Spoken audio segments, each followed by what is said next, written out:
Muito bom dia, boa tarde, boa noite. Não importa o horário que você esteja assistindo isso, o que importa é que isso é o Não É Podcast, o podcast do Não É Imprensa. Sempre abrilhantado pelas presenças hoje de Diogo Quiuso, hoje e sempre, Dionísio Amêndola. Boa tarde, queridos. Boa tarde. Salve, salve, pessoal. Tudo bom? Vai ser boa tarde, bom dia ou boa noite? Agora eu fiquei confuso. Bom, para quem está nos assistindo, não importa. A gente está gravando à tarde, então é boa tarde para vocês. Aprendi isso com o Dionísio. E se você está assistindo aí em qualquer horário que você quiser assistir, o que importa é que você tem que assistir. Mas eu espero que você esteja assistindo no domingo de tarde, vai. Porque ninguém merece acordar de manhã e ficar assistindo o podcast. Digerindo então já vamos começar com o QR Code aí, para a gente não esquecer. Enquanto você está aí digerindo a sua macarronada, o seu frango assado de domingo, pode também aproveitar o ensejo e assinar o Não É Imprensa, clicando, botando o seu celular na câmera, no QR Code que está aparecendo aqui embaixo, e pagando apenas R$10 por mês, uma pichincha. Não paga uma Coca-Cola de domingo. Não paga hoje em dia. Uma manteiga, meu querido. Não paga uma manteiga. A manteiga para barrar o pão do trabalhador custa mais do que uma assinatura do Não É Imprensa. E você tem acesso aos nossos maravilhosos textos e artigos que só o Não É Imprensa entrega para você. Não esquece de clicar aqui e fazer a sua assinatura se você ainda não é assinante. Ótimo, agora a gente não está mais dentro do departamento comercial. Pois lembrando, falando... Desculpa, Vitor. Não, diga, Dionísio. Só para lembrar aí o ouvinte, o assinante, o leitor do Não É Imprensa, que isso aqui é um projeto totalmente sustentado por vocês. Não tem patrocínio de governo, não tem político, não tem vagabundagem nenhuma, não tem asbete, ninguém apoia nós. São vocês que apoiam. Então, é o primeiro podcast que não é patrocinado pela Insider. A gente usa camiseta comum mesmo. Algumas camisetas mais bonitas que outras. Tem umas camisetas meio chinfrim aí, mas enfim, não estão patrocinando a gente também não cita quais são as camisetas chinfrim. Muito bem. E qual a pauta? Muito bem, vamos à pauta. Vamos à pauta de hoje, que pelo menos até o momento, até o fechamento desta edição, o ministro Silvio Almeida está cai e não cai, acusado de assédio sexual contra uma colega de ministério, contra a Aniele Franco. Almeida é o Silvio, né? Aniele Franco, irmã da falecida Marielle Franco, ministra da Igualdade Racial, que está acusando aí o Silvio Almeida de assédio sexual. Vamos falar um pouquinho desse assunto, meninos? Já começou pesado, hein? Bem pesado. Já começou... Bem pesado. O ministro falou que vai cair atirando. Já liga para o advogado. A Deolane está presa. Falando em advogada, a Deolane está presa, já não vai poder recorrer a ela para se safar dessa, né? Também outro assunto aí que está tomando conta da pauta. Mas vamos nos limitar ao Silvio Almeida. Até porque o Brasil é uma coisa engraçada. O Brasil é que nem aquele rebosteio, né? Quanto mais você mexe, mais fede, né? Então, tipo, essa Deonelli aí, eu nem sabia quem era, até começar a pipocar notícia. Mas quem que é essa mulher, gente? Da onde que Brasil que é esse, né? Não, eu vi um negócio eu vi um negócio dela que parece que ela namorava um rapaz que se jogou do Exato. Foi fugir, sei lá, não entendi a história direito, também nem quero entender. Eu de quarta para quinta, involuntariamente, fiz um adiantadão, um supletivo de quem é Deolane, porque eu também não sabia nada, era um nome que aparecia de vez em quando por aí, e que nome, né? Deolane. E aí fui obrigado a saber, né, do que se tratava e por que ela tinha sido presa. Mas vamos nos limitar ao Silvio Almeida, que ele que está na nossa pauta, né? Pois é, e o Silvio Almeida... a Deolane, por que eu trouxe Deolane? A gente podia estar falando do Pablo Marçal. Pois é, também não vamos falar. Hoje não é Pablo Marçal. No quadro, vamos abrir o quadro, não é Pablo Marçal. Não é Pablo Marçal, então eu já vou aqui pontuar um negócio aqui. Esses caras me fuderam a vida essa semana, porque eles falaram assim, não, eles inventaram esse negócio que eu não ia falar agora do Pablo Marçal. E vocês sabem que eu não gosto de acompanhar a política, eu não vejo porra nenhuma, tal, não sei o quê. Só que essa semana, ossos do ofício, né? Eu devia até pedir um adicional de insalubridade, se eu recebesse alguma coisa, mas não recebo, então nem dá para pedir adicional de nada. Adicional de nada é nada, né? Então é isso. Aí essa semana eu fiz o quê, né? Fui lá, vou me dedicar um pouco. Eu assisti o debate da Gazeta, que eu nem sabia que existia uma Gazeta, mas tem um debate na Gazeta. Fui lá assistir o debate da Gazeta e ainda assisti o Pablo Marçal no Roda Viva. Então, tipo, mano, olha o que esses caras me fizeram fazer para chegar aqui no programa e falar assim, a gente não vai falar de Pablo Marçal hoje. Então vamos falar de Pablo Marçal, já que o povo pede, né? Vamos falar de Pablo Marçal. Tem alguma coisa, depois de você ter feito o sacrifício, o imenso sacrifício de ter assistido ao Roda Viva e ao debate na TV Gazeta. O que você tem a falar de Pablo Marçal?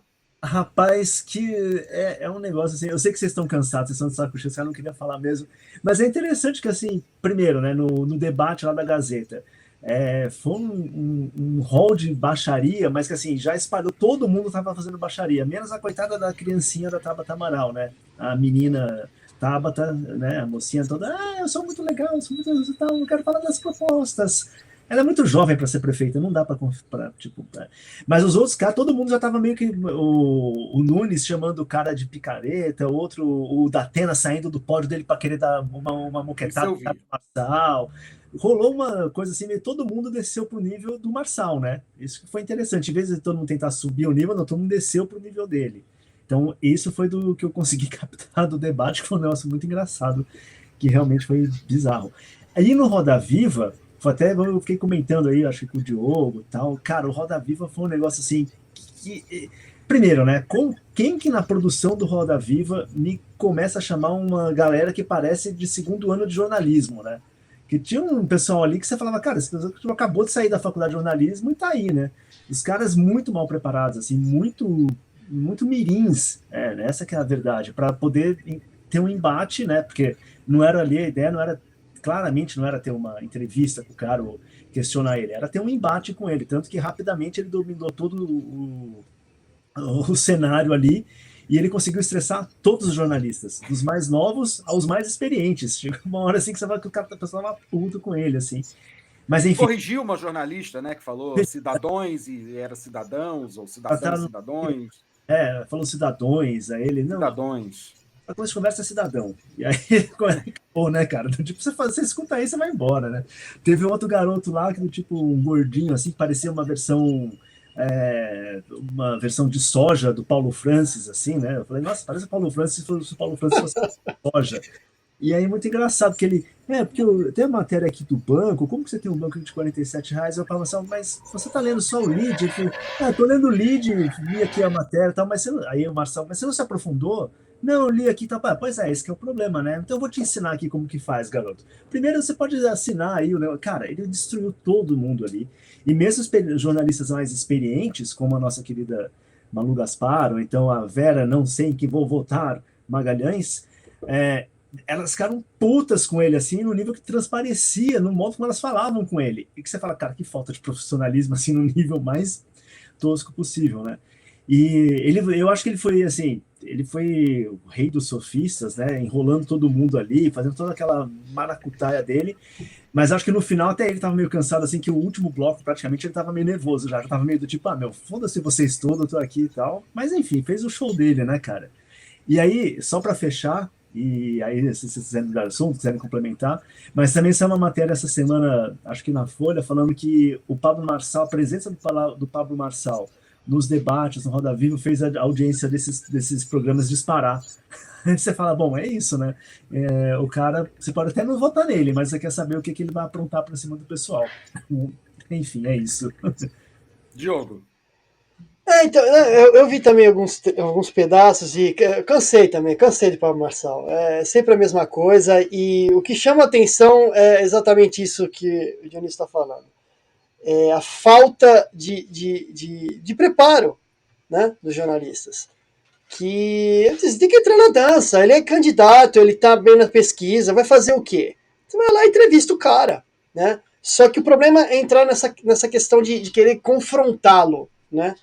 E entrou para confrontar, vai perder, porque ele está ali para fazer o corte, ele deixou claro isso, teve uma hora que ele falou, não, eu tô aqui só para fazer o corte, né? E a Vera, não sei em quem vou votar nessa eleição, ficou brava, né? Então tá fazendo o que aqui e tal? Eu tô fazendo o corte. Eu só acho tem uma injustiça que esse negócio que ele é o rei dos cortes. É mentira. O rei do corte na internet, quem foi o pioneiro dos cortes na internet foi o Olavo de Carvalho. Teve uma época que você não conseguia entrar no YouTube sem ver um vídeo do Olavo de Carvalho, que ele gravou tanta coisa, e assim, ele tinha uma vantagem no Pablo Marçal. O Pablo Marçal tem que pagar o pessoal para fazer os cortes para ele. O Olavo, o pessoal fazia feitiçava na camaradagem. E assim, você entrava no YouTube, tinha corte do Olavo de Carvalho para tudo quanto é lado. Então, vamos fazer jus aqui, justiça ao Olavo de Carvalho, que ele foi o pioneiro no corte no YouTube. Mas é engraçado que você citou o Olavo, mas é muitas vezes que você percebe que muitas das falas do Pablo Marçal, eles emulam, né, mimetizam certas coisas que o Olavo falava lá. Só tem comunista, porque aí tem o Fórum de São Paulo, ou então não sei o que, ele fala umas coisas ali que você fala, isso é tudo do vocabulário lá do olavismo. Né? E a teoria da conspiração, né, do sistema, contra o sistema, essa coisa que... Exato, e esse próprio modo dele lidar com esses jornalistas tal, quebrando assim os caras de um jeito que eu me espanta que esse pessoal que é profissional, que tá aí, que vive disso, né? Não é que nem a gente, não é que nem eu fui assistir, mas, cara, você via claramente que os caras estavam despreparados. Como que você vai pegar o Pablo Marçal para fazer uma entrevista e você abre uma matéria no jornal, assim, no seu celular e fica lendo a matéria ali? Pô, você se prepara antes, né, cara? E aí eu acho que esse grande problema do jornalista se termina mostrando... acho que muito mais interessante, as pessoas terminam assistindo para o Marçal muito mais não pelo que ele vai propor, porque ele não vai propor nada, mas primeiro para dar a risada dele e por um certo essa coisa meio coringa dele, né, nesse sentido de coringar, de meio que mostrar a verdade daquele pessoal que está ali, que é o que ele faz com os candidatos, falando, vocês são um bando de picareta, vocês são nada, e é o que ele fez no Roda Viva, que peraí que tocou o interfone aqui, deve ser coisa chegando aqui em casa. Ixi, peraí que ainda bem que eu tenho minha secretária que vai atender para mim. Acho que chegou o livro agora, desculpa aí, senhores. Mas, enfim, essa coisa do coringar dele, que ele faz isso com os políticos, né, nos debates, ele mostra ali que os caras estão... Tipo, ele detonando da Atena ficou bom, né? Detonando da Atena, Atena, você tá aqui para... depois você vender a sua candidatura, alguém faz um pix aí e paga para você pela 4ª vez. Tal. Ele tem essa coisa que você saca que ele tá ferindo o cara porque é verdade. Da mesma forma que com esses jornalistas do Roda Viva, como ele fez. Que é do tipo, cara, você não se preparou. Ele falava isso. Você não se preparou, você não sabe o que você está falando. Você vem falar cidadãos, você não sabe nem falar e vem querer me entrevistar. Tipo, ele começa a responder, a pessoa começa a cortar ele e fala, você não tá deixando eu terminar de falar, e por aí vai, né? Então eu acho que as pessoas terminam assistindo não só para isso, mas porque ele termina tendo esse lado de mostrar um pouco a verdade dos interesses que estão por trás desse pessoal. Porque ninguém vai fazer um programa desse achando que está sendo, tô aqui pela democracia, tô aqui pela política, tô aqui pelo não sei o quê. Que nem na hora que ele vira lá para Vera Magalhães e desmascara ela, né? Tipo, Vera, eu sei que você vai votar no Boulos. Aí ela meio, não, eu não sei quem vou votar ainda, tal, não sei o quê. Pô, mano, sabe? Fala ali logo, então, não, nessa verdade não vou votar em vocês, que eu te garanto, tal, faz alguma coisa. Teve uma coisa que foi meio idiota até, que eles ficaram forçando a barra para falar do Xandão, porque eles sabem que isso atrapalha a campanha do Marçal com os bolsonaristas, né? O Marçal já está sendo questionado por uma ala bolsolavista aí, que ele não fala nada do Xandão. Né? Então ele teria rabo preso, ele teria medo, né? E o que eu achei que quando ele foi questionado isso, ele foi muito didático, né? A minha estratégia é essa. Eu não vou entrar em briga com o Xandão porque eu não tenho nada a ver com isso, não sei o quê, e tirou dele da reta, né? Mas em suma ele deixou muito claro que falou, olha, eu só estou aqui querendo o voto desse bando de idiota. E como eu estou acostumado a fazer na internet, né, para conseguir... E, aliás, uma coisa muito interessante que teve uma hora lá que a Audi, né, que, nossa, uma das piores pessoas que eu já vi entrevistando alguém, assim, ela não conseguia articular, falar. Ela estava nervosa, né, mas tipo, mas você é profissional, não sou, você sou eu lá, entrevistando, e eu fico meio... Pô, eu fiquei compadecido com ela, que você via claramente que ela estava nervosa, ela estava meio que gaguejando. Ela faz uma pergunta para assim, mas essa coisa dos cortes, tal, não sei o quê, por que você não fala do seu programa de governo? Aí é uma coisa que é pura verdade, tipo, você não assiste esses programas, você vai ver plano de governo, não é para isso. Eu falo, cara, não, você quer entrar, você entra lá, não vou fazer isso, porque o pessoal não vai entender. Ela fala, mas peraí, você quer dizer então que o seu público é meio burro, o eleitor é meio burro, o eleitor é idiota, tal? Aí, cara, o Pablo Marçal falou que eu achei muito foda, assim, com perdão, assim, não vou votar nele, nada, mas eu achei, ele tem umas sacadas que são muito boas mesmo, que ele vira assim, não estou chamando de idiota, aí ele para e pensa, não estou chamando de idiota, mas, bom, esse pessoal também, muita gente votou no Lula, né, então vamos ser sinceros, o pessoal votou no Lula, é idiota mesmo, tal, não sei o que, cara, é isso, né, o que você vai falar, você vai dizer que ele tá errado? Não vai. Então é isso. Não, mas eu acho que no final de contas não dá para ir pro confronto com ele, porque ele apela, ele vai sempre para essa coisa do corte, da zoeira, ele vai fazer uma frase de efeito, que ele é bom nisso, não adianta falar que não é, né? Então eu acho que, sei lá, de repente, sabe, deixa rolar a entrevista, vai perguntando sobre a mãe dele, sobre o pai dele, sei lá. Eu acho que assim, cara. Não tem muito o que fazer ali também. De colocar. Tem... Porque assim, pô, um cara que você. Sabe, ele tem aquela história que ele era. Captava lá, como é que é? Dinheiro dos pobres. Os e-mails dos velhinhos tal, para quadrilha de estelionatário. Você faz uma pergunta, o cara tem nego no partido dele envolvido com o PCC lá, suspeita e não sei o quê. E o cara sai de todas, ele sabe.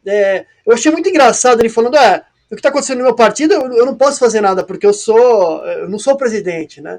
Então, se eu fizer alguma coisa, vai ser autoritário, alguma coisa nesse sentido. E, pô, mas caramba, você quer ser prefeito, cara? Você não consegue resolver o problema do seu partido, um partidinho desse tamanho, porque a mulher do ex-dono do partido tá brigando com não sei o quê. Você não consegue nem resolver esse conflito. Como é que você vai, sabe? Você vai ter que se negociar com a Câmara Municipal, com empresários, com outros partidos, com o governo do estado, com o governo federal, que provavelmente vai ser um opositor, né? Que você está deixando claro. Então, sabe, tem essas coisas que são contraditórias, mas o problema disso tudo é que quem vai votar nele não está nem aí para isso. Sabe, eu brinquei não, falei sério até, no texto que eu coloquei na imprensa, que sabe, o pessoal que está subindo esse morro com ele aí, né, como como se fosse um suicídio coletivo, entendeu? O pessoal tá puto da vida já que está acontecendo no país, que a corrupção, todo mundo perdeu esperança, né? E da mesma forma que votaram no Bolsonaro, que vamos pôr esse louco aí que vai dar alguma coisa, é a mesma coisa, sabe? Então, assim, o pessoal não quer ordem, o pessoal quer o caos, sabe? Porque quer destruir o sistema. Então vamos destruir o sistema, vamos pôr um Pablo Marçal, que é um pilantra, ele vai destruir tudo. Então tá todo mundo com esse ideal meio que suicida, né? E como é que você vai argumentar? Como é que você vai... Não tem muito o que fazer. É o coringar da política, né? Porque, mas é um aspecto que fica muito evidente, né? Que você fala assim, por exemplo, quando a Tabata Amaral vem lá e fala assim, não, porque esse pessoal é bandido, tá envolvido com o PCC, tá envolvido com não sei o quê, a corrupção, tal, não sei o quê. A primeira coisa que você pode perguntar para a Tabata é, Tabata, só que assim, a sua candidatura, você existe muito pela bênção do Lula, né? E você não critica o Lula nesse aspecto, nessas coisas, que todo mundo sabe, foi preso, corrupto, tal, não sei o quê. Ela não fala dele. Então você vê que esses rabos presos da política, de certa forma, ele termina apontando para isso, né? E eu acho que ele termina atraindo não só o tal do suicídio político, que eu concordo 100% com você, mas também esse pessoal que é do tipo, cara, tô de saco cheio dessa hipocrisia. E aí? Se é para votar nos caras... eu vou votar nesse cara aqui, que pelo menos ele tá falando a verdade. Porque também fica essa coisa, porque esse pessoalzinho fica lá, o Boulos, né? A Tabata, tudo com essa coisa de defesa da democracia, esse papinho furado, mas você sabe, cara, desculpa, falando da corrupção... Que democracia? Não só que democracia, mas assim, esses caras são apoiados e apoiam um dos maiores corruptos do Brasil, um dos partidos mais corruptos do Brasil, que é o PT. E, cara, então, não faz sentido isso, entendeu? Obviamente a população não é burra e ela percebe que não adianta nada você vir falar que você é contra a corrupção, que você é contra a bandidagem, que você é contra o crime organizado, quando o seu padrinho político é o Lula. Tipo, cara... fica difícil, né? Fica difícil, que é um teto de vida. Pro cara que assim, é a mesma coisa que, sei lá, você fala assim, nossa, se você fosse de direita e fala assim, nossa, meu padrinho político é o Maluf, e eu sou contra a corrupção. Você fala, mano, tipo, não dá, né? Coitadinho do Maluf. Maluf virou ladrão de pirulito, perto do que fez depois, né? Eu dei o exemplo... Antigamente ele era sinônimo de corrupção, né? Mas aí roubaram o primeiro lugar dele. Mas olha só... que eu sempre falo que ele era o rouba mais faz, né? Aí roubaram isso dele e excluíram o mais faz. Ninguém mais faz nada, só rouba. Então... O rouba, mas distribui renda, né? A adaptação desse discurso. Mas tem uma coisa, Vitor, que assim, o Maluf, ele virou um sinônimo de corrupção, tipo, universal. Maluf, então, o PT tem essa coisa, o Lula, assim, para uma parte da população, ele é inocente, sofreu golpe, a Dilma sofreu golpe, o Lula foi preso injustamente, nunca roubou nada, tal. Mas para os taxistas de São Paulo, o Maluf também era inocente. Então, a juventude malufista. Era a classe que mais defendia o Maluf ferrenhamente, eram os taxistas. Aí veio o Uber também. E pelas últimas pesquisas, está perigando acontecer aquilo que eu falei no outro programa, que é o seguinte, né? O segundo turno do Pablo Marçal e o Nunes, e o Boulos fora do segundo turno, hein? Não, mas o que está nas pesquisas é o Boulos em primeiro lugar e o segundo lugar empatado entre Marçal e Nunes. Então, mas aí tem um tempo ainda da campanha. É que mas tem a margem de erro aí, tá todo mundo no muito páreo. Apertado, os números estão muito apertados. Então vai ser engraçado. É que eu acho que isso pode acontecer se a Tabata crescer, né? Porque eu acho que ela vai começar a roubar a voto do Boulos. Mas... Será? Você acha que ela tem potencial para isso? Eu não sei, porque se você for ver o pessoal que apoia o Boulos, o pessoal mais radical, eles estão bravos, eles estão putos da vida com o Boulos. Que o Boulos agora, esse Boulos Paz e Amor, né? O pessoal começa a ficar desesperançoso com ele, porque o pessoal mais radical, mais pessoalista, eles querem uma atitude mais radical do Boulos, e o Boulos tá meio bundão, né, nessa eleição. E a Tabata não, a Tabata tá fazendo esse papel da menina enfrenta, que ela né? Mas essa turma chama a Tabata de neoliberal, é muito complicado. Eu acho que não consegue transferir, pelo menos dessa parcela mais radical, eu acho que não migra, não. Posso estar enganado, é óbvio, mas eu acho, na minha opinião... Eu não sei, porque da cabeça do eleitor a gente vai saber na urna, porque também a gente sabe que pesquisa é muito complicado também. Né? Uma coisa é certa, o Pablo Marçal faz aumentar a audiência das emissoras. Isso então, sem dúvida. Uma das coisas que a gente vai ser muito interessante acompanhar vai ser o debate da Globo, se ele vai ser convidado, se não vai, como que vai acontecer. Tem uma turma querendo que ele não seja convidado, né? Tem uma movimentação aí para ele não ser convidado. Muito democrática, né? Não é? Totalmente democrática. A democracia não. A democracia é coisa... Não, eles vão começar agora a quebrar a cabeça para tentar achar um modelo de debate que ele se saia mal. Só que o problema é que todo mundo ali é ruim, então vai ser difícil. Vai ser difícil colocar ele numa situação que ele não consiga fazer os cortes. E o problema é esse também, você vê, ele traz audiência para a TV, mas as redes sociais dele, ainda que estão bloqueadas aí, ele tem esse pessoal do corte, ele tem o pessoal que espalha os vídeos dele, ele consegue mais audiência que as TVs, então não faz muita diferença, né? Você esculhambar com ele o dia inteiro na televisão, na imprensa, quando o cara é capaz de ter uma audiência muito maior que todo mundo junto. Então... a audiência dele de rede social ele é maior do que todos os candidatos juntos, é bizarro, assim, tudo.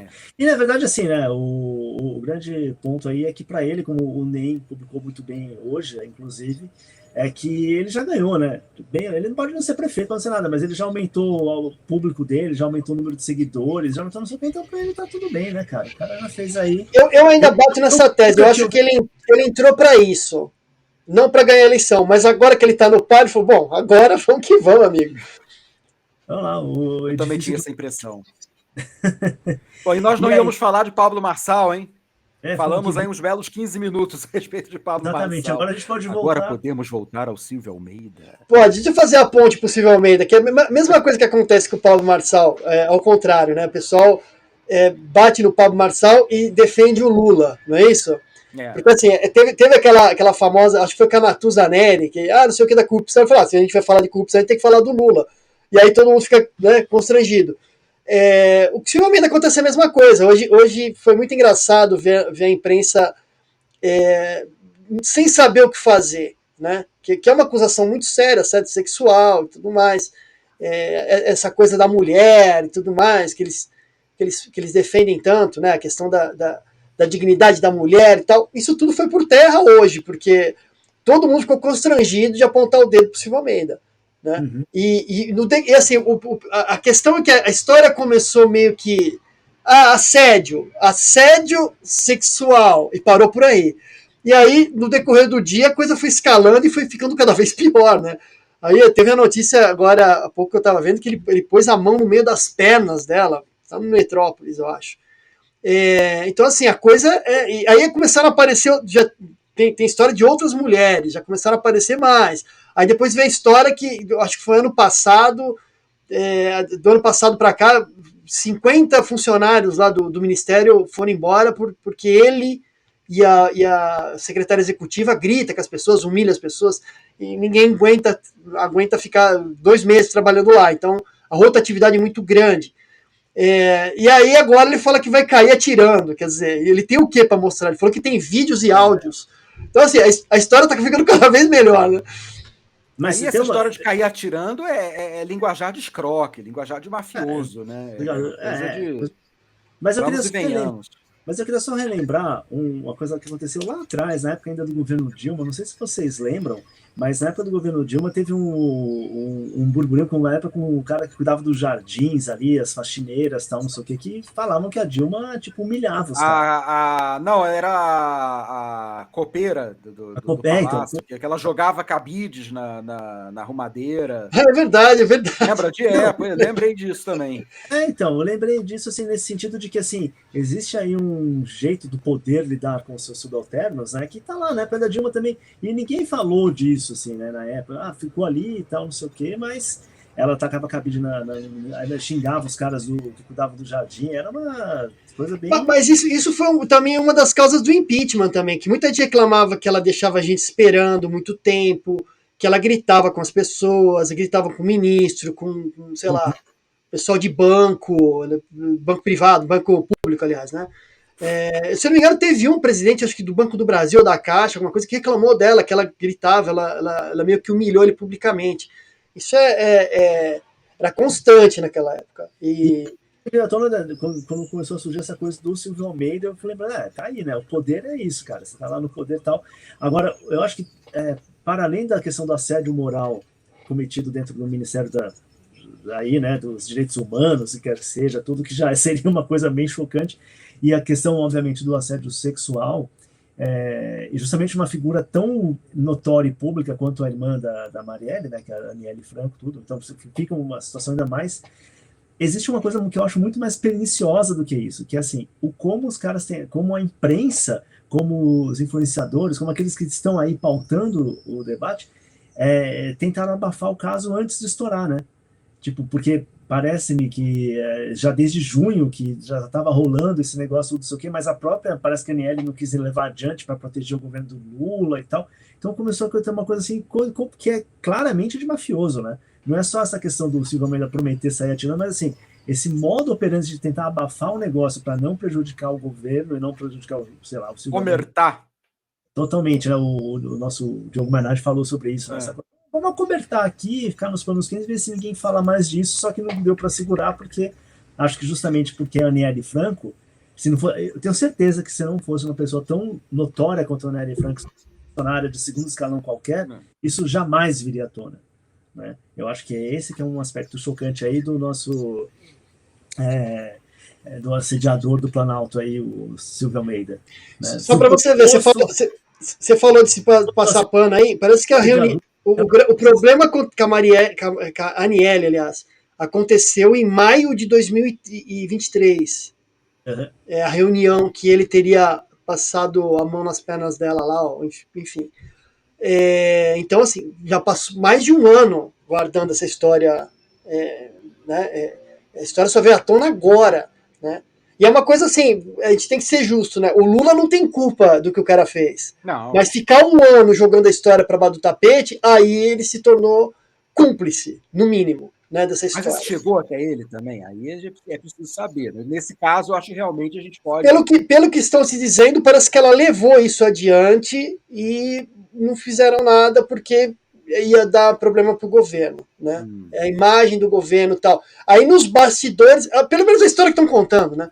Que a Janja ficou, tipo, fritando ele para tirar ele de lá. E parece que ele tá que nem aquele pessoal, como é que é o infestado por demônio, né? Sai daí, não sai, sai daí, não sai, não sai, não sai. Ele não quer sair. Tanto que saiu uma matéria agora falando que o Lula já falou para ele que o melhor é ele pedir demissão. E ele falou que não vai, ele vai cair atirando. Então, ele não quer sair, não quer largar o osso lá. Vamos ver, ser bom, né? Esse tiroteio, né? E é interessante observar também que essas duas figuras, tanto o Silvio Almeida quanto o Aniele Franco, eles alçaram a esses cargos, a esse posto, assim, essa notoriedade, nesses últimos anos de políticas progressistas, desse wokeismo todo. O Silvio Almeida é uma das vozes aí mais eloquentes para denunciar o racismo estrutural. A Aniele Franco é herdeira, né, política e emocional da Marielle Franco, tudo. Então são essas figuras também que de repente seriam vozes da nova política, que na verdade você percebe que no fundo são as mesmas baixarias de sempre, as mesmas porcarias de sempre, né? E aí voltamos ao Pablo Marçal, né? Ou pelo menos fazemos a ligação, né, final. Só uma última coisa do Silvio Almeida. Vocês lembram daquele discurso de posse dele, que fizeram aquele carnaval todo, né? E ele perdeu uma grande oportunidade. Se ele não fosse tão intransigente, ele podia se tornar realmente uma liderança na esquerda, que está carente de lideranças, inclusive. Mas ele desde aquele Roda Viva, que eu acho que o Paulo Cruz fez uma pergunta para ele ficou meio atravessado com a pergunta. Você vai ver que ele é um cara muito intransigente, né? E quando ele fez aquele discurso daquela forma veemente, já dá para perceber isso. Que na política tem que ser um pouco mais maleável, e eu acho que ele não tem esse perfil, mas era muito pior do que eu imaginava. Que ele é intransigente, que ele é uma pessoa meio autoritária, isso basta você ver uma entrevista com ele, que fica muito claro isso. Ele não aceita ser criticado por nada. Tal. Teve aquela, acho que foi o Gessé de Souza, né, que fez uma crítica ao livro dele. Ele não se dignou a responder, ele simplesmente, tipo, não vou responder esse otário aí e tal. Ele tratou o cara assim mesmo, como se ele fosse uma grande figura intelectual, inabalável e intocável, né? O livro dele é ruim, é muito ruim o livro dele, quem já leu sabe que ele pegou um conceito de um pensador americano lá, tentou, e assim, eu acho um absurdo o cara gastar 20 e poucas páginas, quase 30 páginas para explicar o que é racismo estrutural e não conseguir, né? Aí fica um pouco complicado. Mas eu não imaginava que a história dele acabar assim, de forma tão trágica, e que esse escândalo, assim, uma coisa assim, Pablo Marçaliana, né?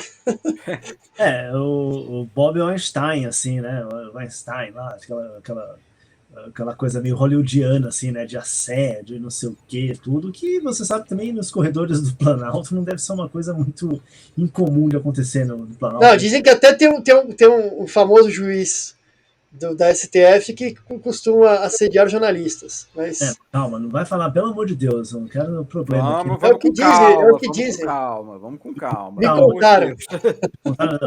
Não quero ser tirado do ar que nem o Twitter. Não. Aliás, falar em Twitter, e aí? Falando em Twitter, né? Uma semana da interdição do Twitter no Brasil, dessa rede social, a mais popular e a mais tóxica, a mais treteira das redes sociais. O brasileiro está aí órfão desse espaço tão democrático e tão complicado ao mesmo tempo, né? Como é que está sendo para vocês aí sobreviver sem o Twitter? A pergunta que eu queria fazer... Não falta nenhuma. Mas então, a minha pergunta para esse bloco seria: alguém sente falta do Twitter? Né? Eu acho que tem uma questão. A gente está sentindo. Então, eu acho que tem muita. E aí saiu uma matéria essa semana falando que tem muitos influenciadores, né, que estão perdendo dinheiro com o Twitter. Aí, como que é, Diogo, que você falou assim, mas como que ele ganha? Não, eu queria saber como é que faz para ganhar dinheiro no Twitter. É uma coisa boa, eu queria aprender também a ganhar dinheiro no Twitter. Como é que o pessoal tá perdendo renda no Twitter? Nessa matéria tem uma menina falando lá que ela ganhava não sei quantos milhões, sei lá. Porque assim, né, agora na internet o pessoal é megalomaníaco, né? Hiperbólico. Ninguém. É o 6 em 7, 6 em 22, assim, eu fiz 1 milhão. Aí vem o Pablo Marçal falando que ganha R$1 bilhão na internet. Como é que esse pessoal ganha tanto dinheiro assim, né? Na minha época tinha outro nome, quando começava a surgir dinheiro do nada, assim, era outro nome que se dava para isso, não era empreendedorismo, não. Era lavagem de dinheiro mesmo. Não, deixa de ser um empreendedorismo, né? Mas eu acho que tem não é legal. Atores, tirando esse pequeno detalhe. E acho que uma outra classe que está sentindo muito, fora esses influenciadores de internet, tal, não sei o que parceria paga, né? Os caras fazem lá, enfim, ganha esse dinheiro a rodo nesse país, menos eu. Eu escolher vender livro não vai ganhar dinheiro nenhum. Mas são os influenciadores e os jornalistas, né? Acho que os jornalistas estão sentindo muita falta do Twitter. Porque não, eles não estão, não, porque tá todo mundo com VPN. Não, mas os caras não estão lá, os caras estão só olhando ali discretamente, mas assim, acho que o Eu jornalista... não vou dedurar, não, mas tem uma jornalista aí que até apagou alguns Twitter, algumas postagens que ela fez depois da proibição. Mas... Não, e tem uma coisa mais engraçada assim, né?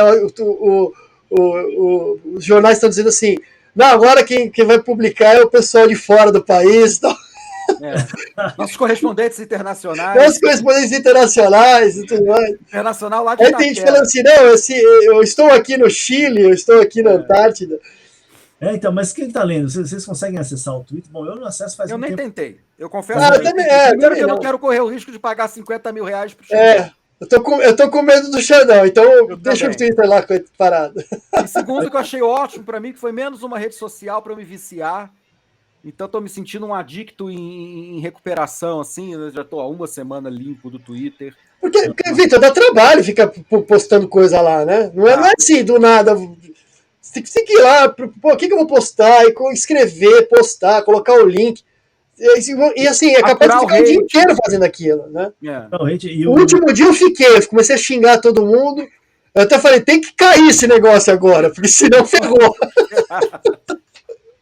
Sem contar que o Twitter, ele é diferente, sei lá, ele consome muito tempo mesmo, né? Porque você fica lendo, comentando, vendo coisas e tal. Até por isso que eu parei. Aí, obviamente, você pensa assim, agora que não vai ter Twitter, o pessoal vai poder ler mais, né? Ler livros, tal, não sei o que nada, né? Não tá nem aí. Vai no bet lá, vai apostar que é mais legal. Nossa! Mas eu acho que o Twitter tem um pouco isso, né? Eu acho que também a gente teve uma questão aqui, quando a gente foi montar a pauta internacional, o Diogo brincou assim, pô, tem que ver no Twitter o que tá rolando, porque também você fica meio assim, acho que nesse ponto o Twitter trazia umas coisas mais imediatas, né, que a gente não tem tanto acesso, assim. E memes também. Não, a gente teve isso aqui até antes da gente entrar, eu tava brincando, né, que teve uma notícia do Macron, que tá apoiando agora, não aceitou a primeira-ministra da esquerda, apoiou um cara que é ligado ao pessoal do Le Pen, e aí eu achei um jornal português que tava assim, num comunicado nas redes sociais X, ex-Twitter, né? O pessoal lá da esquerda tava reclamando. Falei, tá vendo? Essa notícia não chegou, porque tava no Twitter. Vamos entrar nesse assunto? Vamos para a Europa. E aí, vamos para a Europa? Vamos agora ser chiques, né? Vamos decolar e pousar nosso aviãozinho na França. Na França ou na Alemanha? Na França, né? Tem esse caso aí do Macron, que não quer dar o cargo de primeiro-ministro à esquerda radical e acabou deixando na mão de uma figura ligada à extrema-direita da Marine Le Pen. O que vocês têm a comentar sobre esse assunto? Diogo? Você foi para mim? O Macron é um malandro. Ele assim, eu até fiquei impressionado com as últimas jogadas dele, que deram certo, né? De dissolver a Assembleia e tal, ele saiu ganhando no final de contas, né? Pela situação que ele estava emparedado, ele ganhou uma sobrevida. E aí eu acho que estavam imaginando que ele ia ceder para o pessoal de esquerda para emparedar a Le Pen ou impedir o pessoal do não é mais Fronte Nacional, mas vamos continuar falando do Fronte Nacional. Que o pessoal da direita, enfim, crescesse muito. Mas é inevitável que eles cresçam e o Macron tá pondo os pés nas duas canoas para se manter ali no poder e tal. E agora ele deu um passa-moleque na esquerda, que ele não aceitou a candidata à primeira-ministra do pessoal da esquerda e está apoiando um cara que é ligado, tem um apoio do Fronte Nacional, né, da direita. E assim, ele vai empurrando com a barriga agora. Né? Não tem muito o que fazer também para ele, não sobrou muita opção. Né? Ele só não pode acabar como o Sarkozy, né? Mas é interessante você ver assim como o povão, né, a população, as pessoas, elas são totalmente iludidas pela política de uma forma muito engraçada, né? Porque é, teve lá um primeiro momento em que a Le Pen, né, o partido da Le Pen, a própria Le Pen estava ameaçando assim, não, a gente vai assumir o poder, e aí criou-se toda uma rede de contatos, uma rede social, né? Não, vamos lá, vamos barrar a esquerda, tudo. Aí o Macron lá, tudo felizão, o pessoal da esquerda, foi todo mundo lá para votar, o pessoal saindo de casa para votar nele, no partido, tudo. E aí acontece isso agora, então tem muita gente se sentindo meio, nossa, que desilusão, nossa, que não sei o quê. Você fala, gente, de onde vocês são, né? O que vocês fazem durante o dia que vocês não percebem essas movimentações políticas e tal? Ou então vocês realmente acreditam que o Macron é um cara que, nossa, ia prezar pelos valores da esquerda, tal, não sei o quê? Ou é um cara só que, de uma forma mais limpinha, está só interessado em se manter no poder também, né? Não, um pouco Como isso, todos. assim, como todos, né, Vitor? Acho que as Como pessoas têm todos. essa ilusão, assim, de que, nossa, realmente a política vai redimir, a política vai mudar o mundo, tal, não sei o quê. Não, cara, a política vai piorar o mundo. Isso você pode ter certeza que ela vai fazer. Então, parta desse princípio, né? Aí o resto você se vira, mas essa desilusão com o Macron que eu acho meio chocante, assim. É a mesma coisa no caso do Silvio Almeida, tal, meu problema é, o assédio, cara, isso acontece. Meu problema é assim, cara, vocês colocam essas figuras nos pedestais tão altos que, cara, é tudo pé de barro. E tem só para voltar para o Silvio Almeida, depois a gente volta para cá. Eu não duvido nada. E aí é uma questão, cara, eu não duvido nada que o Silvio Almeida não tenha feito porra nenhuma e que seja tudo uma armação desse pessoal, viu? Que seja piração, tal, não sei o que, assim, do tipo. Não que ele não tenha feito, mas não no sentido que dizem que ele fez. Também pode acontecer isso. Porque Virou o também caso de Márcio Smelling. exatamente, sabe? Uma coisa que você vai, coloca, e quando você vê, talvez a coisa não seja tão assim. Mas enfim, voltando aqui. Presunção de inocência, todos têm direito, né? É verdade. É uma possibilidade. Porque É, assim, a gente está lidando também com pessoas que não são muito honestas, né? o que pelo menos assim, a gente também já parte saiu a denúncia, você já acusa, já fala que foi, tal, não sei o que, você fala, mas será que foi? Será que não tem alguma coisa? Enfim, né? Mas de Voltando, qualquer forma, assim, vai ser uma mácula eterna para a carreira dele, né? não, meu ponto é só esse, do tipo, parem de colocar esse tipo de gente em pedestal. Ou qualquer pessoa que vocês vejam, assim, a gente aqui, né? A gente aqui, é por isso, às vezes, quando eu gosto de dar umas esculhambadas e tal, explorar um lado mais desse Gonçalves dessa situação, que é justamente para as pessoas pensarem, cara, nós somos pessoas comuns, estamos aqui dando nossas opiniões e acabou. Ninguém aqui é coach, ninguém aqui tem solução para porra nenhuma, tal, não sei o quê. Então é isso, sabe? As pessoas precisam parar de colocar pseudo-celebridade, ou mesmo celebridades, ou essas figuras públicas em pedestal e achar que são o máximo, cara, porque não são, né? E aí a gente pode ir para a Alemanha agora, Vitão. Vamos para a Alemanha, né? Porque na Alemanha a situação estava parecida, mas um pouco pior. Que o partido anti-imigração AfD, é o Alternative für Deutschland, perdão meu alemão, minha pronúncia que deve ser horrorosa, né? Alternativa para a Alemanha, que conseguiu aí a vitória dessa direita radical no estado da Turíngia. Já ouviram falar na Turíngia? Da Turíndia, então, segundo os especialistas, né, foi lá que nasceu a célula social-democrata alemã Pois lá. é, né? Justamente lá, agora a Nacional, extrema-direita venceu. socialista, melhor dizendo, né? Ah, nacional-socialista é um pouquinho diferente, um pouquinho diferente. Um pouquinho diferente. Mas enfim, então Então, lá também agora está um barata voa. o mais legal é Tá ter um... o cara que é o meio porta-voz, que tá um brasileiro. O cara, tipo, o cara foi, sai do Brasil, mas Isso eu não Essa estava sabendo, o cara é brasileiro. é brasileiro, né? Então, Então por isso que tá bagunça. Tem brasileiro, tem bagunça. vai ser bagunçou, né, cara? Mas eu acho que aí também tem aquela coisa, né? Que você vê que a imprensa não sabe o que fazer com uma situação dessa. Tipo, os caras já falam, não, é tudo extrema-direita, não sei o quê. Só que você vê que muitas das pautas que a AfD tá meio defendendo, uma parte da esquerda lá também defende. Mais ou menos como o Partido Comunista Operário aqui no Brasil. Tem umas pautas. Então os caras ficam meio assim, não sabem muito bem o que fazer com esse tipo de ascensão dessa direita, né? Também tem esse aspecto que também você vê reproduzido, né? A direita é sempre extrema, né? Nunca, não tem uma direita. É de direita é extrema. Então, tipo, bom, mas espera Toda aí, direita extrema, né? direita extrema tal. E, cara, é bizarro, porque você não consegue pensar, você não consegue analisar, você não consegue entender realmente o que acontece, porque é filtrado de tal maneira pra gente que você fica meio, peraí, né, quem que tá lá, né? Mas eu acho que essas movimentações extremas na Europa, né, que colocam em xeque a tal da democracia, tudo, é, cara, fazem parte de um movimento natural, principalmente diante desse debate que você vai vendo é, de, de uma ideia, de uma União Europeia, de uma ideia que não solucionou nada, né? Só arrumou mais problema, burocratizou muita coisa, então termina se caindo nessa tipo de política mais regional, digamos assim, né? Não, a gente vai se preocupar com o que a gente tem aqui, para de abrir a porta para a imigração para o mundo inteiro, que não é um problema que o Brasil tem, é um problema dos caras lá. E ao mesmo tempo que você cria essa coisa assim do tipo, os caras também só tem mão de obra, porque só vem gente de fora para trabalhar nos empregos vagabundo, porque nenhum europeu vai lavar banheiro, né? Tem isso também.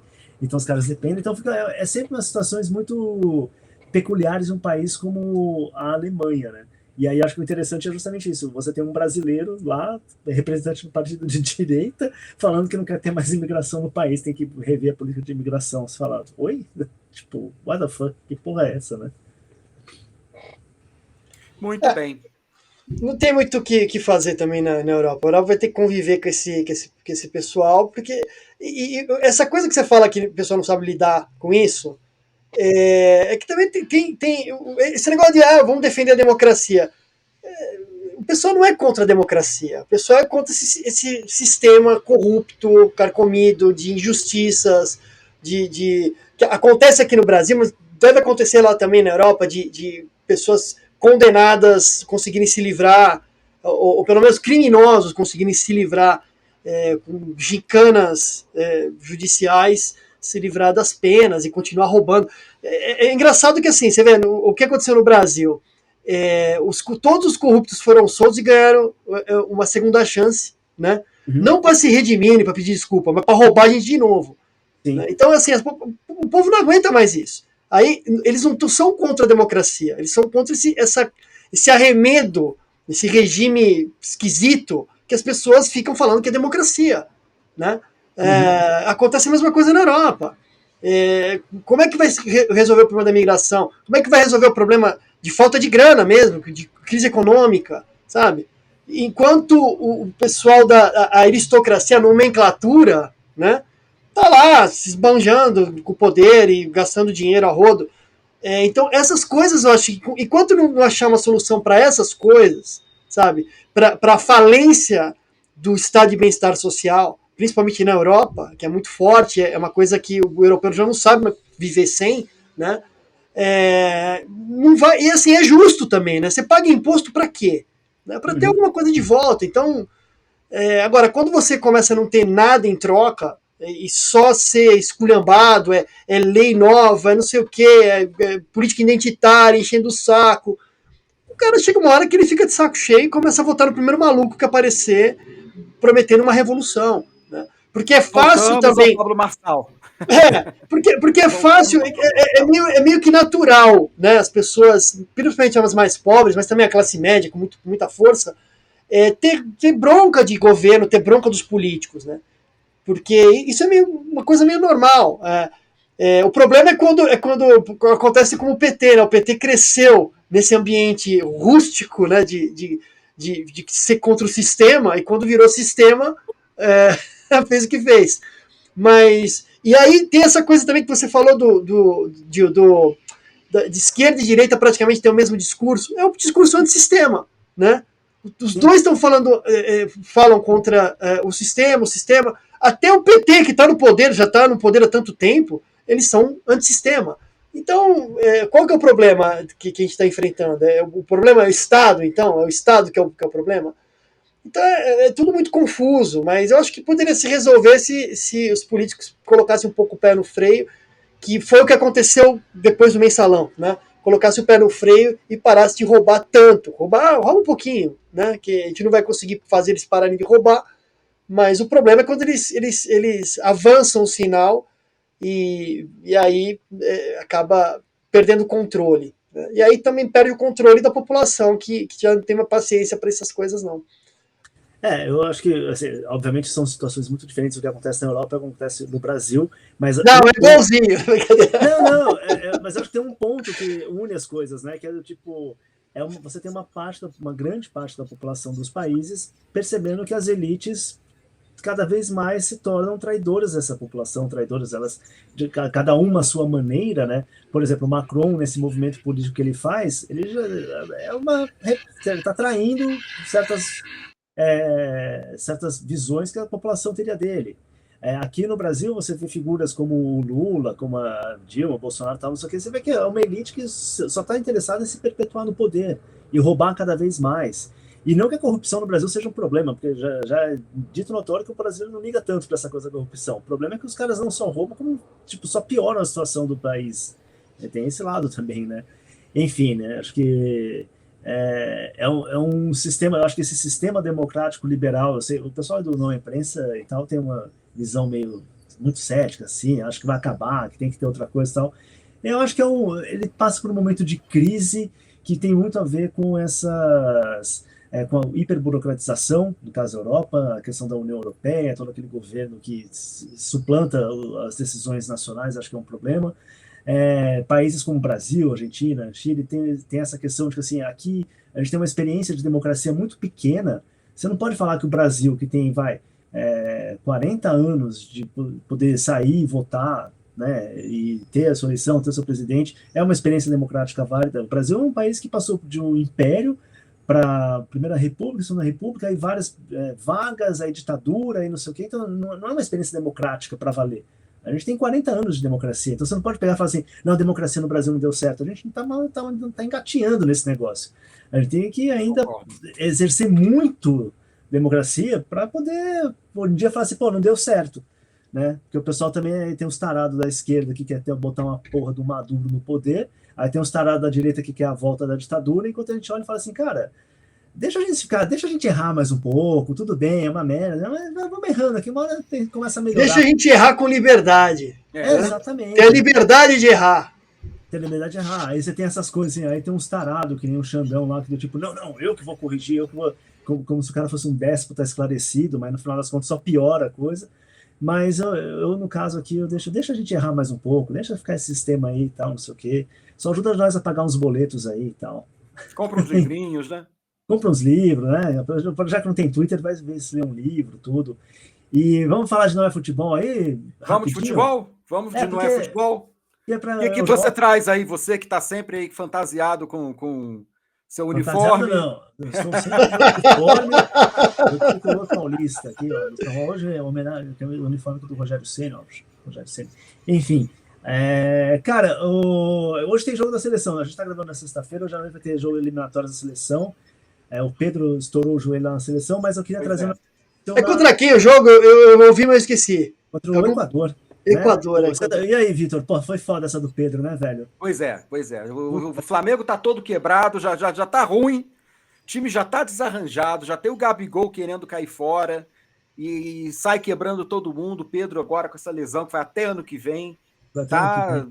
Enterraram um sapo lá na Gávea que precisa ser desenterrado urgentemente. Pô, o pior é que assim, eu gosto do Pedro, assim, eu queria ver, ele jogou contra o Corinthians. Um ótimo jogador. Então, quando eu fui pra seleção, eu falei, pô, legal, vamos ver o Pedro como se sai e tal. Eu fiquei muito triste com o machucado dele, assim, falei, pô, puta merda, cara, seria interessante ver um cara como ele ali, como atacante da seleção e tal. Mas na verdade não é da seleção também que vai falar, é paralelo, né? É que... a gente vai falar do Santos, como é que tá o Santos na segunda divisão? O Santos não tá mal, viu, filho? Você não tá mal? O Santos tá... Ainda bem que eu parei de torcer, então. Tá sofrendo lá, mas que eu ia falar que, não sei se vocês estão acompanhando isso, mas em 2030 tem aí países concorrendo para ser a próxima sede da Copa do Mundo, e um dos países é a Espanha. E aí, o jogador brasileiro mais popular da atualidade, principalmente pela sua luta antirracista, que é o Vini Júnior, já saiu dando declaração de que, na verdade, a Espanha tinha meio que ser candidata, porque tem que resolver os problemas do racismo e tal, não sei o quê.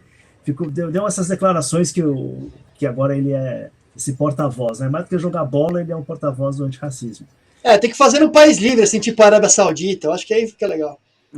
Já teve, né? Enfim. Mas o grande ponto aí é que é o seguinte: essa declaração dele, por mais justa que ele ache que seja, né, pelos casos de racismo que ele sofreu lá e tudo, o prefeito de Madrid ficou puto da vida, falou para ele: olha, tudo bem, a gente entende aí que você tem um problema, o pessoal te ofende tudo, mas não venha dizer que tem racismo estrutural na Espanha, que todo mundo aqui é racista, porque não é assim. Pô, já voltamos pro Silvio Almeida, cara? Voltamos pro Silvio Almeida.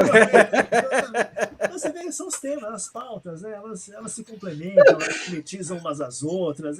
No fundo é isso, cara. No fundo, o mundo sofre dos mesmos problemas. Assim, fica aí. Bom, e mas aí... o que eu sei a respeito da Espanha é que, em matéria de antissemitismo, a Espanha empata com a França e com a Grécia no ranking da Liga Antidifamação como os países mais antissemitas da Europa. Imagina, então, imagina se... A Espanha tem um negócio mal resolvido com seu passado franquista, né? A gente, vamos e venhamos, tem uma questão muito mal resolvida, porque houve aquela transição de ditadura para monarquia, e a monarquia se estabeleceu ali, até possibilitou a volta da democracia, mas nunca foi referendada por um plebiscito, e muita gente ainda é saudosa do regime franquista, do próprio Franco. Então tem uma coisa muito mal resolvida ali na Espanha que se traduz nessas manifestações racistas que a gente vê nos estados à torto e à direito, né? Mas eu acho que ao mesmo tempo você também tem uma coisa que a gente já discutiu aqui sobre essa questão do racismo no futebol e essas coisas tudo, e até eu comentei sobre a questão da Argentina, né? Tem muitos cantos, a seleção argentina criou uma puta polêmica quando foi na Olimpíada agora, tudo. Por pior que seja esse tipo de situação, também você percebe que é uma coisa que, cara, o futebol ele termina trazendo esse tipo de comportamento à tona, porque é uma coisa catártica, né? É uma coisa que explode assim tudo. Eu acho que de um lado o Vini tem obviamente, o seu direito, tem as suas coisas e tudo, mas eu acho que ele seria muito mais veemente se ele respondesse na bola mesmo, como ele responde, né, em geral, assim, puta jogador, principalmente quando joga na Espanha, muito mais na seleção. Mas termina a ficar preso a esse tipo de coisa. Então, várias coisas que a gente já viu, né? Do tipo, porra, o Vini aí parece aí tá sempre emocionado, chorando. Então, sabe, vai pra cima dos caras, peita mesmo, e seja menos vítima e mais. Olha só, não que ele não faça isso, mas também acho que tem um limite aí que eu acho que o prefeito de Madrid falou que assim, olha, do tipo, calma, né? Do tipo, a gente entende, mas não é bem assim também e tudo. Mas vocês gostam do Vini Júnior como jogador assim, Vitor? É um bom jogador, é um bom jogador. Né? É bom jogador, é bom jogador.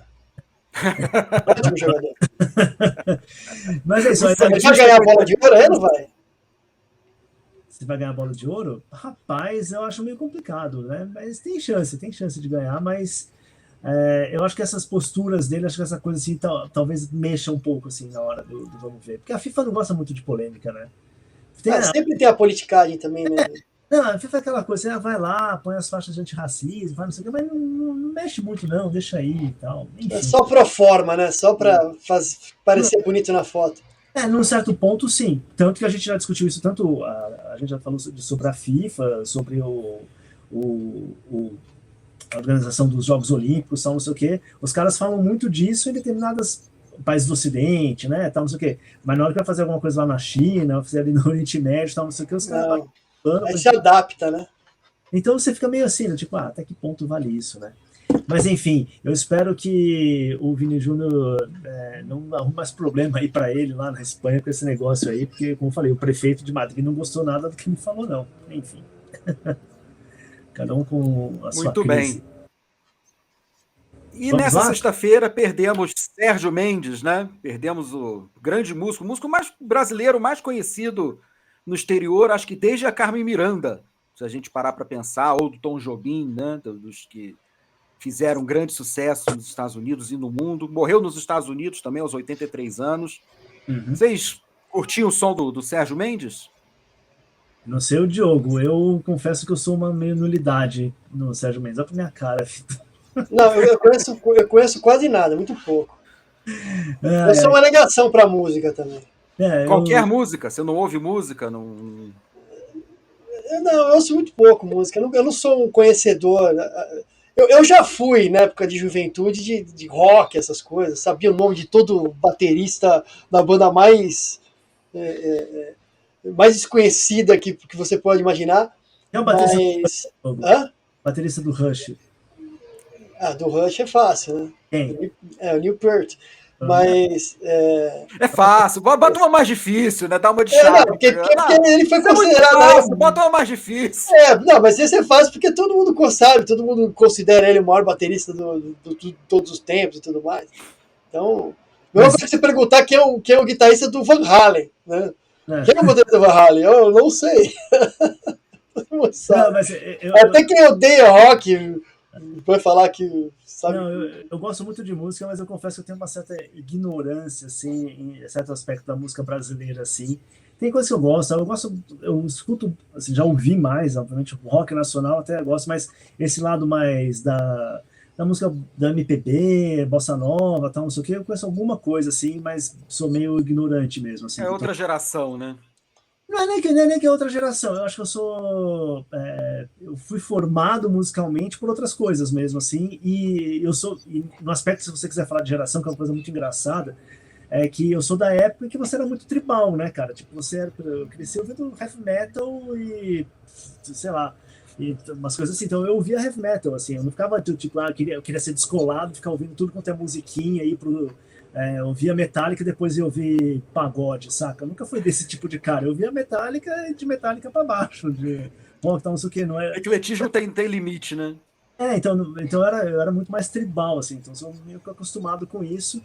E ouvia rock nacional, tipo, tem umas coisas que eu gosto de rock nacional ainda, tal, mas esse lado mais da bossa nova, o sambinha aqui, essa coisa mais... Você pode falar melhor, então, de Sérgio Mendes do que a gente, é isso que eu queria dizer, Victor? Fala. Não tem muito a falar também, não, é só pontuar esse acontecimento. O Sérgio Mendes, ele entrou para um caminho mais comercial, de arranjador e tudo. Todo mundo conhece, acabou ficando conhecido por uma música só, pelo Ariá. Então ficou também muito limitado a isso, né? Agora você já sabe quem é, né? Agora você quer, mas daí eu sei. Pois é, essa é dele. Dizem que o artista ele deve ser conhecido pela arte, não pelo próprio nome, né? Pelo próprio artista. Mas o artista fica mais conhecido que a arte é problemático, dizem, né? Não sei se é verdade. Mas, apesar da minha ignorância, assim, num sentido maior, amplo, assim, por exemplo, Tom Jobim, lógico que eu conheço mais, Elis Regina, tem uns artistas, a própria Carmen Miranda eu conheço mais, assim, por incrível que pareça, porque eu acho uma figura muito interessante. Eu até li a biografia dela, muito boa, por sinal. Do Rui Castro, que é genial. Genial, tudo. Tá. Mas eu acho que, assim, o Sérgio Mendes, assim, essa geração dele, ele representa um Brasil que, de certa forma, ao mesmo tempo que representa algo que é muito brasileiro, eles conseguiram se livrar dessa coisa do que é ser brasileiro, no final das contas. Eles foram muito mais universais do que outras figuras que a gente vê que surgiram no cenário pós, assim, tudo. Então, eu só acho que tem uma... Vou reclamar aqui da modernidade. Da nossa contemporaneidade, na verdade. Que eram grandes, assim, o pessoal ali da década de 50, 60 eram grandes músicos, né? Tinham músicos muito bons. Por exemplo, você falou da Elis Regina, fica imaginando a Elis Regina hoje, sem esqueci o nome que era o marido dela. Qual deles? O primeiro arranjador lá. O arranjador era o César Camargo Mariano. César Camargo, esse. Acho que foi o segundo ou terceiro marido. Enfim. Mas porque eles eram músicos muito bons, então sabiam determinar um repertório bom, sabia que caminho seguir, porque não dá para cantar tudo, né? Tem limitações também vocais e tudo mais, então tem caminhos que a voz, apesar que falar isso da Elis Regina é complicado, né? Porque a Elis Regina tinha uma voz absurda, mas de qualquer forma a carreira dela, a coisa era muito bem feita, né? As músicas, você vê até aquela música a mais famosa não, mas uma das mais famosas, que agora esqueci o nome. Hoje tá brabo, hein? Não, o Caipira, Pirapora. Você vê que os arranjos daquilo são muito bem feitos. Tudo bem que a música é muito bem composta também esqueci o nome dele. Mas, para você ver como eu sou uma negação em música. Eu sou um ouvidor. Né? Mas tudo bem. Mas Eu não sei muita coisa não, de história da música, as coisas. Eu gosto de ouvir, às vezes, algumas coisas, outras não. O nome dessa música é Romaria. O nome dessa música Romaria, é Romaria. E o autor é Renato Teixeira. Renato Teixeira, exatamente. eu acho que. Mas você E queria tem falar. aquela música bonita também com o Almir Sater, que eu esqueci, eu acho que é Tocando em Frente, né? Não, essa eu lembrei agora.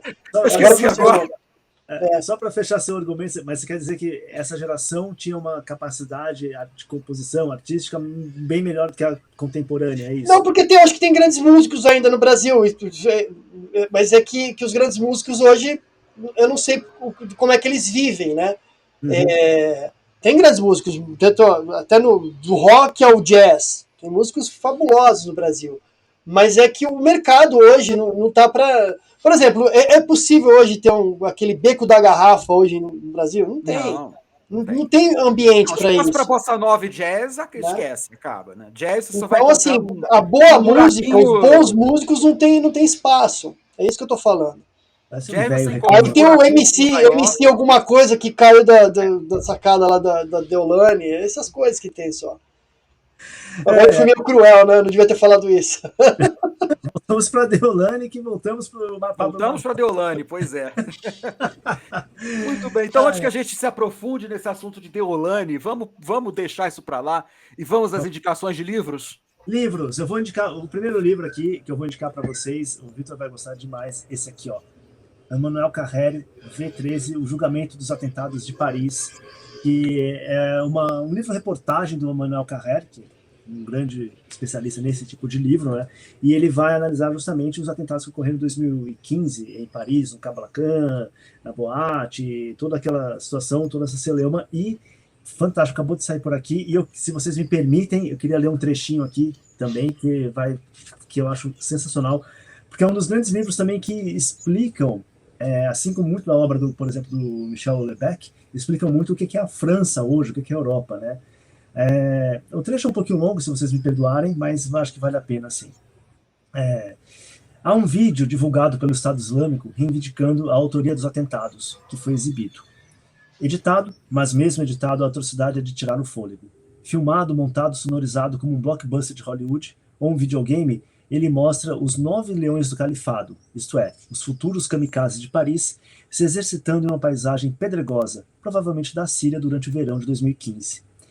Eles sabem que dentro de alguns meses vão matar e morrer. Enquanto aguardam esse momento, decapitam prisioneiros, um para cada. E não apenas decapitam, mas, ao decapitar alguns, eles se divertem. Isso dura 17 minutos e trata-se de propaganda.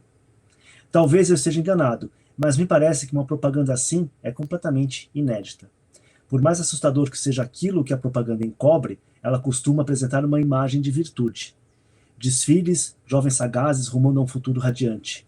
A propaganda nazista não mostrava Auschwitz. A propaganda stalinista não mostrava o Gulag.